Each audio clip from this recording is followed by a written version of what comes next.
Today I'm going to show you how I installed the AusJ Duetto Gen III hot water heater in my 2016 Toyota Tundra and my Alu-Cab setup, and also have now a hot water shower outside. Stay tuned. I hope you enjoy this and welcome. I'm Bill, and welcome to my Idaho Adventures YouTube channel.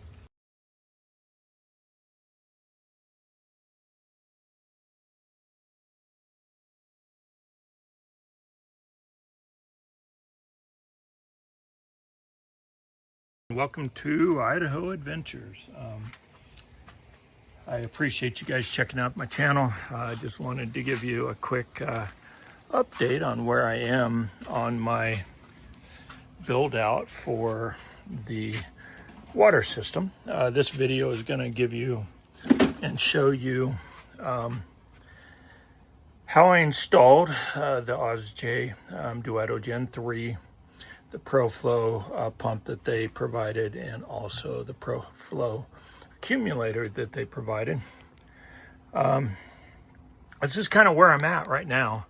Along the way, you'll see me as I progress through this build out. You'll see the water heater as it goes in. You'll also get to see the sink. You'll see the installation of the sink, and then kind of the shower, where I put the shower and how I put the shower in. So I hope you guys find this useful. I included some of the electrical in there as well that I used for both the 12 volt DC and the 120 volt AC side of the Duetto Gen 2 or Gen 3, sorry. But this is kind of where I am. So hope you guys enjoy the build out video of this, of the water system. AusJ Duetto Gen 3 water heater, 12 volt and also 120 volt, designed specifically for the US market. Out of Australia is AusJ, a great company that's been doing water heaters for Overlanders for quite a few years. So thought I'd do an installation video on this, how it's going to be set up. But we're going to run a very large extension cord at 8 amp or an 8 gauge extension cord to it, and that is going to be ran off the Blue Eddy Apex 300, which can handle the amperage and wattage that the heater will generate.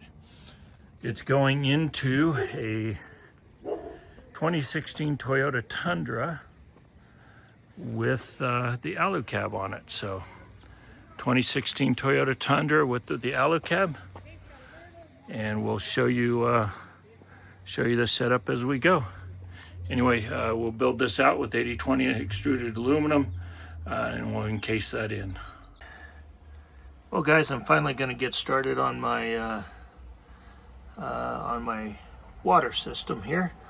Got quite a bit done, but now starting to get this. So what I'm going to do is I'm going to, so I've got your pre-filter, the pump, the accumulator, and my main filter. So I'm going to do that. I'm going to put that on that 3/4 inch board, and then I'll put some nut zerts through it so I can take that board off if I need to. But anyway, that's we'll start working on that. I'll pull this board out and then work on these 4 components by themselves and get all the hoses and everything and the PEX ran to each one, and then all I'll need to do is connect it from the tank there. That's my outlet on the Alu-Cab, so I'll take it there. It'll have to run down, come down through here, loop around to the beginning here. So we'll get to the pre-filter, and then we'll just daisy chain it on. And then the water pump's going to go right here in this location. I've been showing you guys that. So the AusJ hot water heater, not water pump, sorry, hot water heater will go right there. So anyway, it just this is a kind of work in progress. I'll try to film some of putting this stuff together here so you guys can see that. And then also I want to talk about the ProFlow, which is produced by AusJ as well. I want to talk about the ProFlow pump. I'll do that in a few minutes here and why that's such a great pump to consider if you're going to do this. Well, all right, guys, I got the board in, got the 4 nuts in, or bolts in. Basically, what I did is I drilled and nut zerted the boards in. I may or may not have touched the back of the cab with the drill bit. So I learned a lesson. Need to start. I've got drill stops. I don't know why I don't use them, but anyway. So there you go. Got nut zerts in. So that should hold that board up there nicely. Also, it allows me to take the board off if I need to. Let's say I need to take the baseboard out for some reason. I was thinking of just putting Sikaflex on it and gluing it up, but I think this is a better solution because now I can take it off if I need to. Let's say I need to replace something or do something, I can just take the whole board off and take all those components out and work on a bench, so it's a little bit easier. So anyway, so making progress. I guess I could have showed you drilling it, but I'm pretty sure all you guys know how to use a drill. So okay. So we're working on getting our filter system and our water pump and our accumulator set up on my board. So we're getting it all spaced out. So this is going to be the Guzzle H2O. This is the fluorescent filter that kills all the bugs and enzymes. This is the water filter, the Guzzle H2O. I believe this is called the Flex 5. So this will go on, screw on like this. And then we've got the ProFlow, both the ProFlow water pump and the ProFlow accumulator. ProFlow accumulator will come up directly into here, into the filter. It'll come across from the water pump to the accumulator. And then we've got the sediment filter here. And then the PEX hosing that we picked up from Expedition Outfitters. The nice thing about this is even if we're a little bit off, we'll be able to do this. I'm going to use a combination of PEX. So what I started with this morning is now done. So we've got the water coming from the Alu-Cab, 12 gallons of fresh water, goes down over here, follow the blue line over into the pump. We got the strainer down there at the bottom, goes into the ProFlow water pump, over to the ProFlow accumulator, and then it goes up to the Guzzle H2O 0.5 micron filter, and then to the LED light that kills all the bugs, and then that'll come over, and you can kind of see the line kind of comes over on the other side of the water heater there. You can kind of see it, and now I'll do a T. It'll tee off and go into the water heater, and then continue on up to the sink, and then eventually we'll continue right on to the back for the shower. Okay, so we're getting ready to finish up the wiring. I got all the plumbing done. I think I've showed you guys all this. Got all the plumbing done. This is the drain from the sink. Started getting my electrical hooked up for the heater. This is a 20 amp circuit that we got on there for the electrical. So the electrical just plugs right into there. It's GFCI protected because I've got a wire running up here that I'm going to hook up some USB chargers and stuff right in this area in the sink. So we'll get that set up. And now we're just hooking up the big cables, the DC cables on here. This is 25 amp. The DC side is 25 amps, so I'm running about 13 feet, and I don't know, it says to either use 8 gauge or 6 gauge wire, so I always err on the side of caution, so I'm using 6 gauge wires, probably way too much, but that's what I'm going to use for this. We're going to run it back, run it behind the microwave and refrigerator, and then it'll go up to my 12 volt DC distribution block that has a 40 amp fuse on it. So anyway, got one side hooked up, putting 50 amp DC connectors on this, just again overkill, but want to make sure we don't have any issues. we'll get that all hooked up, get these put on there, get that. And then we've got another set, and there's another black wire, or there's another set of small wires, red and black here, and I believe this is to the switch. So this will go to my switch up above. This will go to 12 volt constant and 12 volt DC constant. This will go to my switch, and then there's another little unit down there, plug that goes to the remote control unit. So we're going to get all this plugged up or hooked up so that we can hopefully get this hot water heater running this weekend and test it out. Okay, kind of wanted to give you one final look at the water heater before I button it up. As you can see, I got the cold water going in over there, right about right here. The cold water comes down and in, and you got the hot water coming out, which goes up to the sink and to the shower. This one line that's running down right here, it's running down right there. That is the drain for the sink. And then you got the drain over here. You got the hot water heater. Everything's hooked up. You guys saw this is the back side of the 120 that you guys saw. I've got to get a little deal in there to protect that.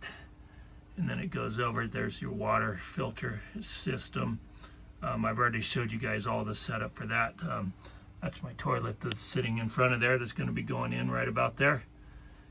Anyway, it's all wired up. I'm going to test it now and make sure we're good. Get the sink hooked up and get everything tested. Well, I've made actually quite a bit of progress since the last I took a video. Kind of stopped taking videos and just to get some work done. So working on the passenger side build out. This is going to be shoe cubby under here, and then this will all be enclosed here. Let me get this pulled back a little bit, but this will be all enclosed, and then I'll have a kind of a shelf or a board up here that'll come up on hinges so I can get the Blue Eddy out. This is all storage over here. Nice big storage unit. And then this is going to be right here will be a water closet. It will be our toilet. The toilet will slide out on those not hinges, but the drawer slides right there. And then there'll be a little bit of storage right there as well. So we got that all taken care of. And then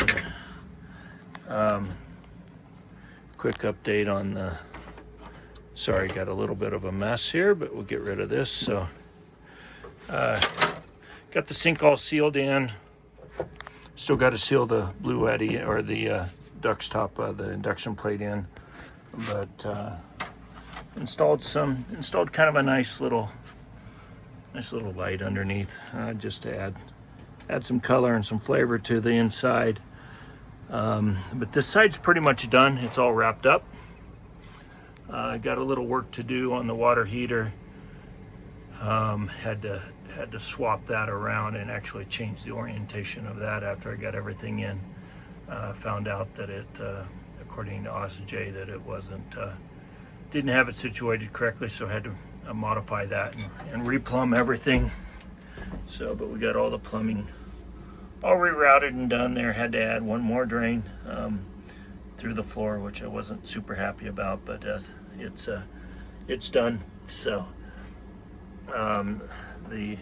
all of that will just hide behind this panel here, as you guys can see. We'll have a bench across there. All of that water heater, all of that stuff back in there will be back there, kind of behind a panel. I'm not sure if I'm going to put a panel in or what I'm going to do right there. If I have some left over, I'll probably put a black plastic panel in. kind of like I did here for the divider. I put a black plastic divider in right here. Planning on putting one right here to keep stuff from sliding into the toilet area. And then depending on how much room I have, the toilet's going to sit about right here. So I should have some storage underneath here as well. This will be a pull-out door like my other door that I made. And this will swing open. And there should be some storage under here as well. So making progress. Haven't been filming a whole lot, just trying to get this wrapped up as much as I can. So all right, everybody, just got through installing my shower outlet on the back of the Alu-Cab. So as you can see, it's a thing in the hot and cold shower mixers on the inside. It basically has, I used a hole saw, cut it through the Alu-Cab, and then installed that. So this is one that if you were inside, you wouldn't have to use the cover. So we installed the cover, got that in there, and then just kind of show you how those shower mixer works. So we got the mixers right back here. Your hoses will go into here and here.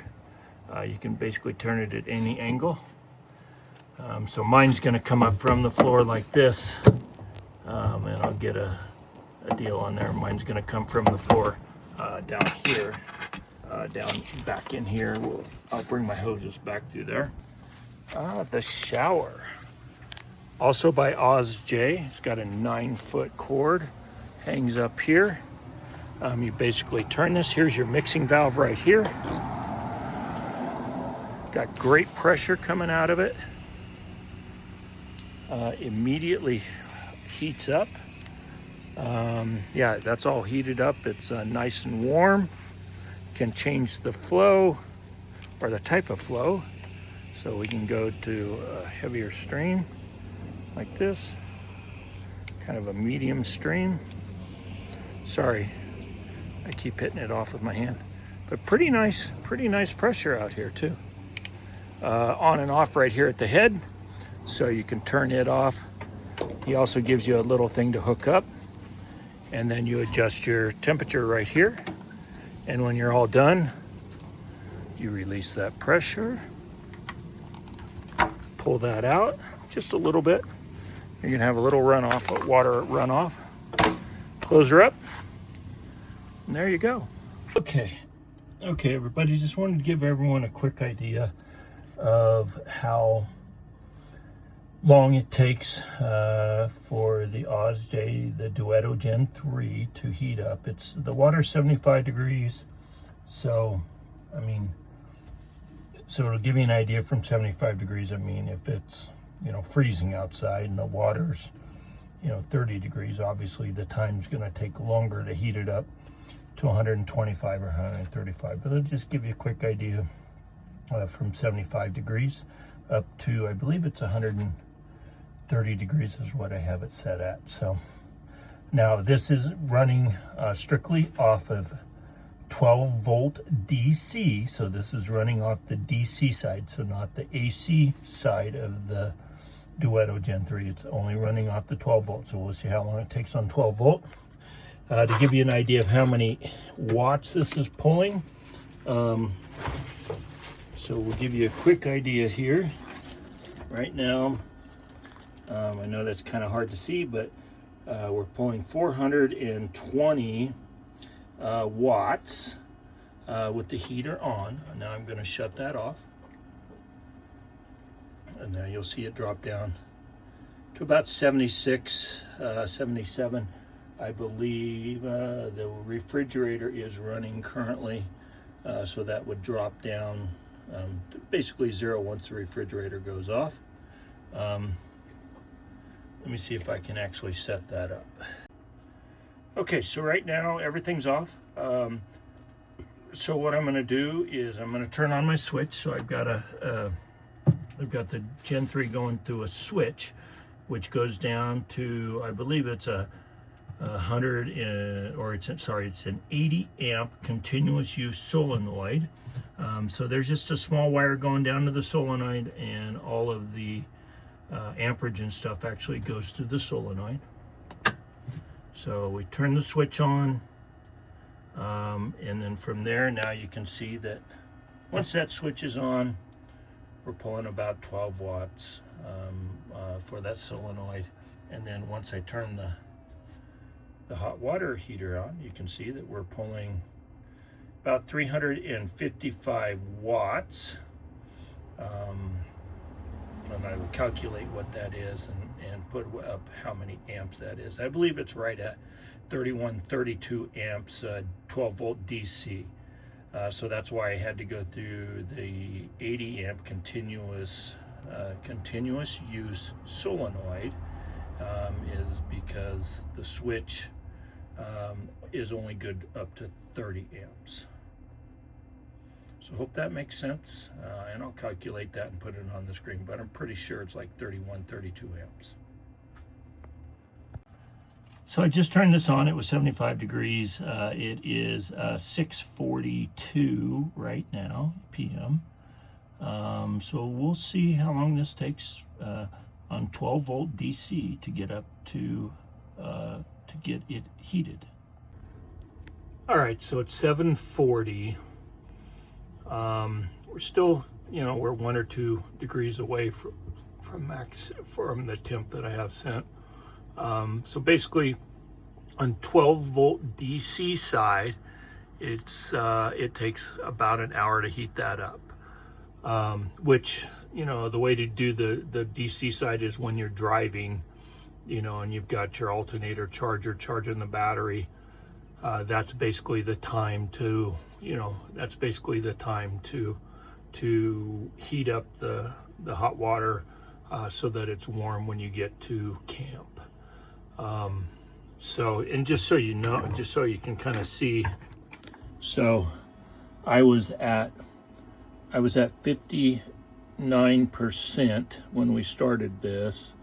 I think if you look back, you'll see we were about 59% state of charge, and I'm at 44% state of charge.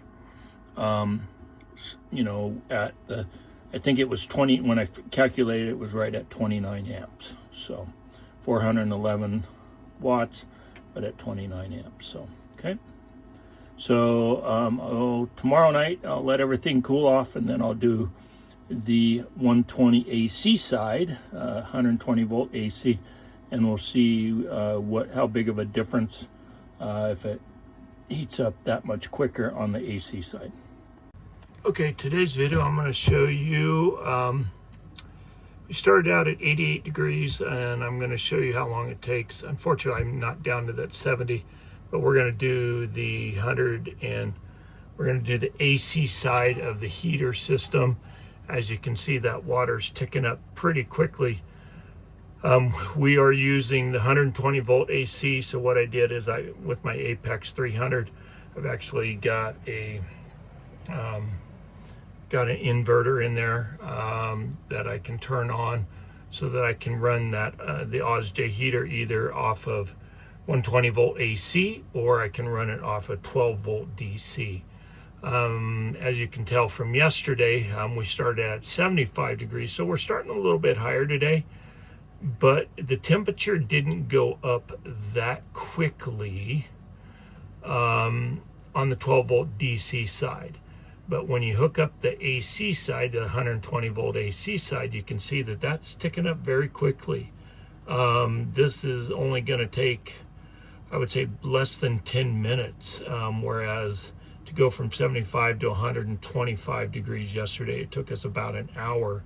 But on this 12 volts or this 120 volt AC side, you can see that it's going up fairly quick. I mean, that water that temperature is ticking up very quickly there. So again, it's only going to take about 10 minutes, for this to heat up to 125 degrees.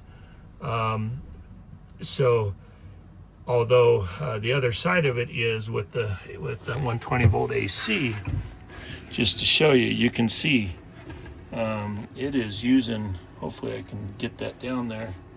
But we're using quite a bit. We're using 1,400, about 1,460 watts. I'll figure out what that amperage is, but I'll figure out what that amperage is and put it up there, but for you. Well, I just wanted to come on real quick and thank everybody for watching my installation video on my water system on the AusJ, the Duetto Gen III, and then the ProFlow pumps and accumulator. Also the Guzzle H2O, you can see how I installed the Guzzle H2O, the Flex 5, how that system worked.